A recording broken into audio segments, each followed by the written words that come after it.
Hi friends, कैसे हैं आप लोग। तो आज मैं आपके लिए लेकर आया हूँ ज्योग्राफी का 30 इम्पोर्टेंट एमसीक्यू का पार्ट 5।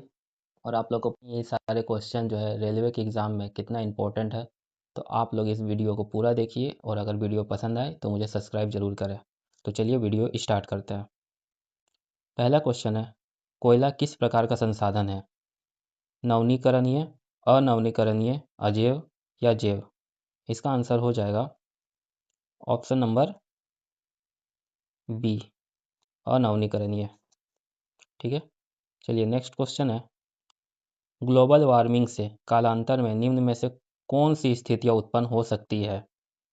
समुद्र के जल स्तर में वृद्धि, हिम नदियों के अस्तित्व पर संकट, नदियों में बाढ़ की स्थिति या इनमें से सभी? तो इसका आंसर हो जाएगा, जब ग्लोबल वार्मिंग आता है तो इसमें समुद्र के जल स्तर में वृद्धि भी होता है, हिम नदियों के अस्तित्व पर संकट भी आता है, नदियों में बाढ़ की स्थिति भी हो जाती है। इसका मतलब है इसका आंसर हो जाएगा ऑप्शन नंबर डी, इनमें से सभी।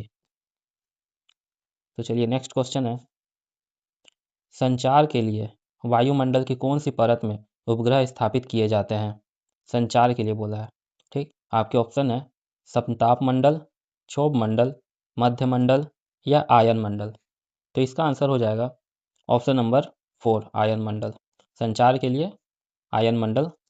देखिए इसके बारे में देख लेते हैं हम लोग। आयन मंडल जो है वो मध्य मंडल के ऊपरी परत है जो 80 किलोमीटर से 400 किलोमीटर के बीच स्थित है। इस मंडल में पृथ्वी पर रेडियो, टेलीविज़न, टेलीफोन एवं रडार आदि की सुविधा प्राप्त होती है और संचार उपग्रह इसी मंडल को कहते हैं। मतलब संचार उपग्रह इसी मंडल पे स्थित है। तो ये सब याद रखिएगा। चलिए नेक्स्ट क्वेश्चन है, वायु का वेग निम्नलिखित में से किसमें सबसे अधिक होता है? टाइफून में, हरिकेन में, साइक्लोन में या टॉर्नेडो में?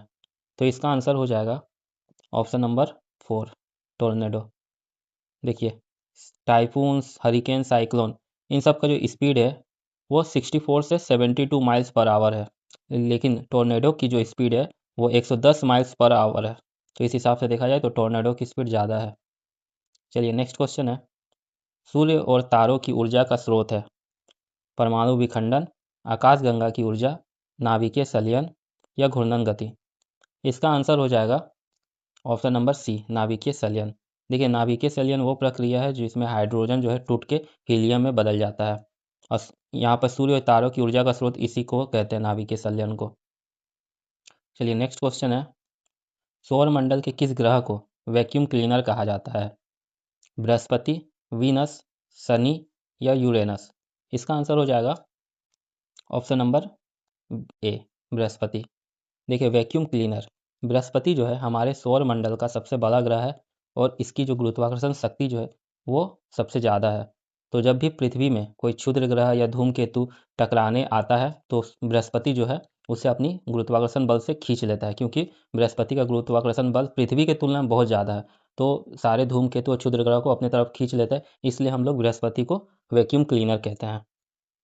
चलिए नेक्स्ट क्वेश्चन देखते हैं, ओरियन तारामंडल का दूसरा नाम क्या है? पाइपर, फाइटर, प्रेडिक्टर या हंटर? तो इसका आंसर हो जाएगा ओरियन तारामंडल। इसका आंसर हो जाएगा ऑप्शन नंबर डी, हंटर। देखिए ओरियन जो है वो आकाशीय भूमध्य रेखा में स्थित एक प्रमुख तारामंडल है। इसको दुनिया भर में कहीं से भी देखा जा सकता है। ठीक, ओरियन तारामंडल का जो नाम है वो एक ग्रीक पौराणिक कथाओं में एक शिकारी था ओरियन, उसी के नाम पे रखा गया है। चलिए नेक्स्ट क्वेश्चन है, निम्नलिखित में से कौन सा पृथ्वी का लगभग आयु को दर्शाता है? 150 बिलियन वर्ष, 4 से 5 मिलियन वर्ष, 4 से 5 बिलियन वर्ष या 150 मिलियन वर्ष?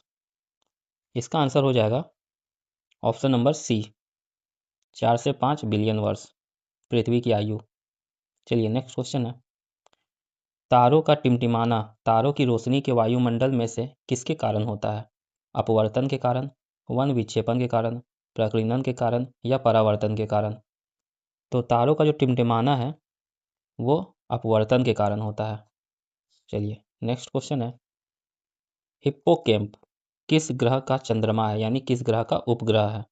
जुपिटर, नेपच्यून, यूरेनस या शनि? तो इसका आंसर हो जाएगा ऑप्शन नंबर बी, नेपच्यून का। देखिए इसके बारे में हम लोग देख लेते थोड़ा। हिप्पोकैम्प जो है मूल रूप से S2004 N1 के रूप में जाना जाता है। ये जो है नेपच्यून का एक छोटा सा ग्रह है।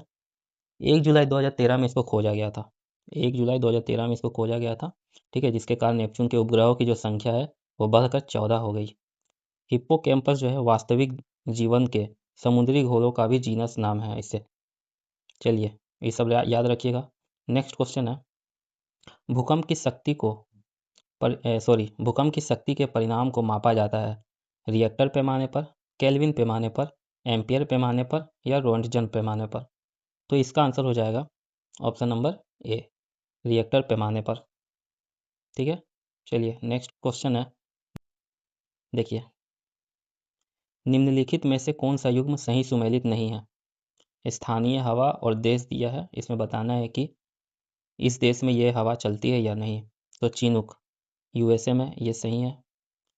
फान आल्पस पर्वत पे, ये भी सही है। लू लू जो है भारत तरफ चलता है, ये भी सही है। सिरोको कनाडा तरफ नहीं चलता, ये गलत है। सिरोको कनाडा तरफ नहीं चलता, सिरोका जो है वो सहारा मरुस्थल तरफ चलता है, सहारा मरुस्थल तरफ चलता है। चलिए नेक्स्ट क्वेश्चन है, अनवीकरणीय ऊर्जा का स्रोत है। देखिए अनवीकरणीय मतलब होता है कि वो ऊर्जा जो समाप्त हो जाए। तो इसमें कोयला, पवन, सूर्य, जल, इसमें जो समाप्त हो सकता है वो तो कोयला ही है। तो ऑप्शन नंबर ए हो जाएगा आपका करेक्ट आंसर। चलिए नेक्स्ट क्वेश्चन है, भूगोल शब्द का सर्वप्रथम प्रतिपादन किसने किया। अलेक्जेंडर वान हम्बोल्ट ने, इरेटोथनीज ने, इमैनुअल कांट ने या कॉल रिटर ने। तो इसका आंसर हो जाएगा ऑप्शन नंबर बी, इरेटोथनीज ने। इरेटोथनीज जो था वो यूनानी विद्वान था। चलिए नेक्स्ट क्वेश्चन है, सबसे अधिक विविधता वाले वनस्पति एवं जीव कहाँ पाए जाते हैं। समशीतोष्ण घास के मैदान में, उष्णकटिबंधीय घास के मैदान में, उष्णकटिबंधीय वन में या समशीतोष्ण वन में। तो इसका आंसर हो जाएगा ऑप्शन नंबर सी, उष्णकटिबंधीय वन में। ठीक है, देखिए उष्णकटिबंधीय वन जो है वो कर्क रेखा और मकर रेखा के बीच स्थित भूमि क्षेत्र है। चलिए नेक्स्ट क्वेश्चन है, निम्नलिखित में से कौन सा सबसे छोटा महासागर है। हिंद महासागर, अंटार्कटिक महासागर, प्रशांत महासागर या आर्कटिक महासागर। तो इसका आंसर हो जाएगा ऑप्शन नंबर 4, आर्कटिक महासागर सबसे छोटा महासागर है। किस ग्रह के घूर्णन की दिशा पूर्व से पश्चिम है। देखिए घूर्णन की दिशा बोला पूर्व से पश्चिम किसकी है। शुक्र, यूरेनस, शुक्र एवं यूरेनस या शुक्र एवं बुध। देखिए इसका करेक्ट आंसर हो जाएगा ऑप्शन नंबर सी, शुक्र एवं यूरेनस। ये दो ग्रह जो है वो पूर्व से पश्चिम की ओर घूर्णन करते हैं, लेकिन बाकी जो ग्रह है वो पश्चिम से पूर्व की ओर घूर्णन करते हैं। तो ये याद रखिएगा। चलिए नेक्स्ट क्वेश्चन है, प्लेट विवर्तनिक सिद्धांत का प्रतिपादन कौन थे। W.K. मॉर्गन, कोपेनहेगन, कंटूर या इनमें से कोई नहीं। तो इसका आंसर हो जाएगा option number A, W.K. Morgan. देखिए पृथ्वी की सतह पर प्लेटों की गति को प्लेट टेक्टोनिक्स कहा जाता है। ठीक है, जर्मन वैज्ञानिक थे एल्फ्रेड वैगनर, ठीक, जो महाद्वीपीय बहाव के रूप में प्लेट टेक्टोनिक्स सिद्धांत को विकसित करने का श्रेय दिया जाता है इन्हीं को।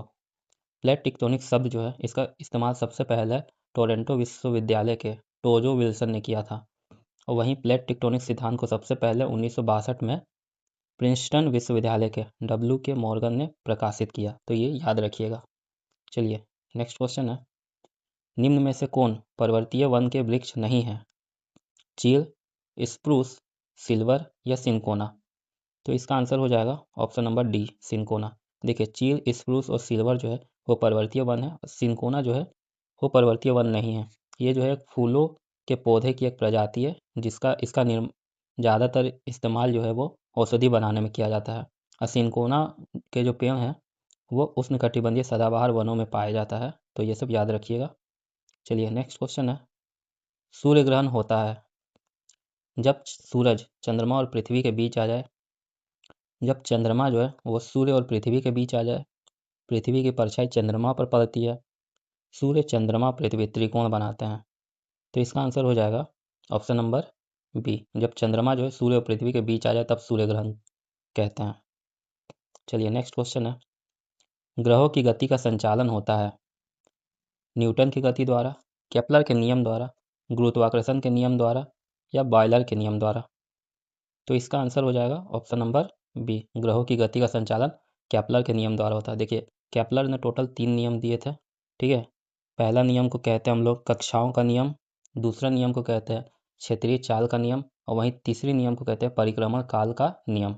तो ये तीनों नियम याद रखिएगा, एग्जाम में पूछे जाते हैं बार बार।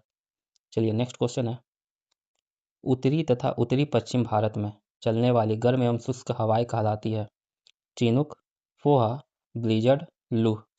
देखिए इसका करेक्ट आंसर हो जाएगा ऑप्शन नंबर डी, लू। लू जो है वो उत्तर एवं उत्तर पश्चिम भारत तरफ चलता है और ये सबसे प्रबल हो जाता है मई और जून में, मई और जून में ज़्यादा चलता है। चलिए नेक्स्ट क्वेश्चन देखते हैं, उत्तर पश्चिम भारत में शीतकालीन वर्षा उन चक्रवातों के परिणाम स्वरूप होती है जो उत्पन्न होते हैं लाल सागर से, काला सागर से, बाल्टिक सागर से या भूमध्य सागर से। इसका आंसर हो जाएगा option number 4, option number D, भूमध्य सागर से। चलिए नेक्स्ट क्वेश्चन है, आवधिकता के आधार पर ज्वालामुखियों को किसमें वर्गीकृत किया जा सकता है सक्रिय ज्वालामुखी, निष्क्रिय ज्वालामुखी, विलुप्त ज्वालामुखी या उपयुक्त सभी।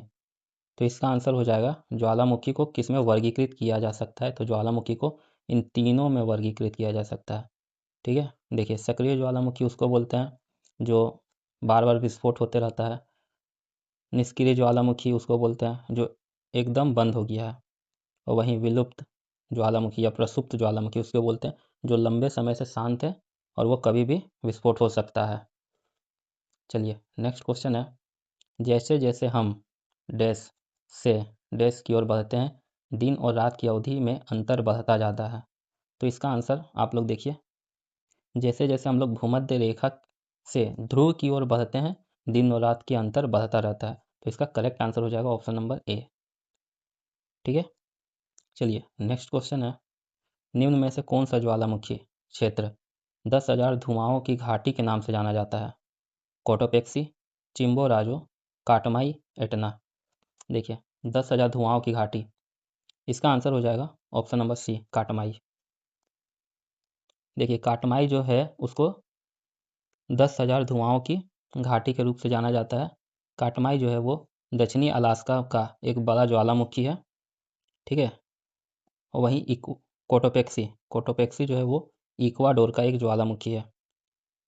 चिम्बोराजो जो है वो एंडीज के कार्डिलेरा में है, और एटना ये जो है वो इटली में है। तो ये सब याद रखिएगा।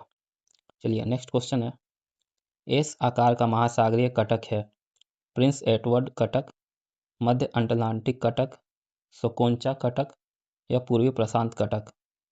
इसका आंसर हो जाएगा ऑप्शन नंबर बी, मध्य अटलांटिक कटक, ठीक है। मध्य अटलांटिक महासागर को जो है वो एस आकार में है, इसलिए इसे एस आकार का महासागरीय कटक कहते हैं। चलिए नेक्स्ट क्वेश्चन है, निम्नलिखित में से कौन सा पारिस्थितिकी तंत्र का एक संगठक है। देखिए पारिस्थितिक तंत्र जो है वो होता है जो जीवित जीवों एवं उनके भौतिक पर्यावरण का एक समुदाय होता है, ठीक है। तो इसमें जो है वो सूक्ष्म जीव, जंतु और पादप तीनों आते हैं, ठीक है। चलिए नेक्स्ट क्वेश्चन है, निम्नलिखित में से कौन जंगल में आहार श्रृंखला का प्रतिनिधित्व करता है पादप खरपतवार मछली, पादप हिरण शेर, पादप मेढक सांप या उपयुक्त में से कोई नहीं। देखिए खाद्य श्रृंखला जो है या आहार श्रृंखला एक ही बात है, वो जो है एक जीवों का एक रैखिक अनुक्रम है जिसमें ऊर्जा और पोषक तत्व शामिल होते हैं। तो इसमें 3 पोषी स्तर शामिल होते हैं, घास, हिरण, शेर। तो इसका आंसर हो जाएगा ऑप्शन नंबर बी। देखिए घास जो है उत्पादक होता है, प्रथम पोषी स्तर। हिरण जो है वो शाकाहारी होने के कारण दूसरे पोषी स्तर में आता है, और शेर मांसाहारी होने के कारण तीसरे पोषी स्तर में आता है। तो ये याद रखिएगा, 3 पोषी स्तर होते हैं। चलिए नेक्स्ट क्वेश्चन है, महासागरीय पपटी के मुख्य खनिज घटक क्या है? सिलिका और मैग्नीशियम, सिलिका और अल्मुनियम, सिलिका और निकेल, या उपयुक्त में से कोई नहीं? तो इसका आंसर हो जाएगा ऑप्शन नंबर ए, सिलिका और मैग्नीशियम। देखिए, पृथ्वी की सतह के सबसे ऊपरी परत को भूसपाटी कहते हैं। ठीक है, सबसे ऊपरी परत को भूसपाटी कहते हैं। यह सभी परतों में सबसे पतली होती है, सबसे पतली है। यह लगभग 35 किलोमीटर तक है महाद्वीपीय द्रव्यमान पर, और 5 किलोमीटर जो है समुद्र तल में फैला हुआ है। ठीक है, महाद्वीपीय द्रव्यमान का मुख्य खनिज जो है वो सिलिका और एल्यूमिना है, और महासागरीय का देखा जाए तो सिलिका और मैग्नीशियम है, इसलिए इसे सीमा कहते हैं। तो चलिए वीडियो को यहीं समाप्त करते हैं। आप लोग का अगर वीडियो पसंद आए तो मुझे सब्सक्राइब जरूर करिए, और मुझे कमेंट में बताइए कि अगला वीडियो मैं किस सब्जेक्ट में बनाऊं।